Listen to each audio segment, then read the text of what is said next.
दोस्तों, हाल ही के दिनों में जापान में इन्फ्लेशन 40% तक हो गया है और ये एक बहुत ही बड़ा एलियन कॉन्सेप्ट है किसी भी जापानीज के लिए, जिसने पिछले 30 सालों में स्टैग्नेंट इन्फ्लेशन देखा है। कई दशकों से जापान में ये इंटरेस्ट रेट 1% से ज्यादा नहीं रखा गया है, लेकिन आज ये ट्रेंड बढ़ता जा रहा है, जिसकी कई सारी वजह है, लेकिन दो मेन वजह है, कोविड-19 और यूक्रेन रशिया वॉर।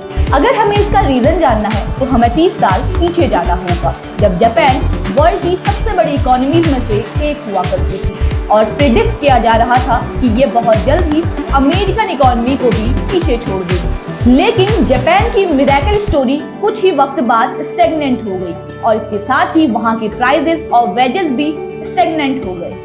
अब वहाँ के हालात कुछ ऐसे हैं कि एक जनरेशन है जिसने प्राइस राइज होते कभी देखा ही नहीं है और अब जब प्राइस राइज हो रहे हैं तो सबको बहुत तकलीफ हो रही है। लेकिन अभी भी bank of Japan interest rate को ज्यादा नहीं बढ़ा रहा है। जापान के पास सबसे ज्यादा पब्लिक डेट है, जो कि 250% है उसकी जीडीपी का। अगर इसको इंडिया से कंपेयर किया जाए तो यही डेट 83% हो जाता है और इसी के साथ इन्फ्लेशन ऑन एयर 4% से ज्यादा हो गया है, जो कि बैंक ऑफ जापान के 2% टारगेट से भी ज्यादा है।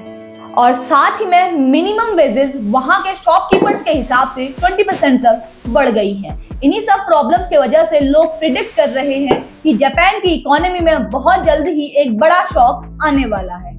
और इसी के साथ जापान की डिफेंस नीड भी बढ़ गई है चाइना के थ्रेट के वजह से, जिसके वजह से जापान को अपना डिफेंस बजट $50 बिलियन तक का करना पड़ रहा है। इन्हीं चैलेंजेस को फेस करने के लिए जापान ने अपने नए प्राइम मिनिस्टर को इलेक्ट किया है, जिनका नाम है सनाए तकाइची।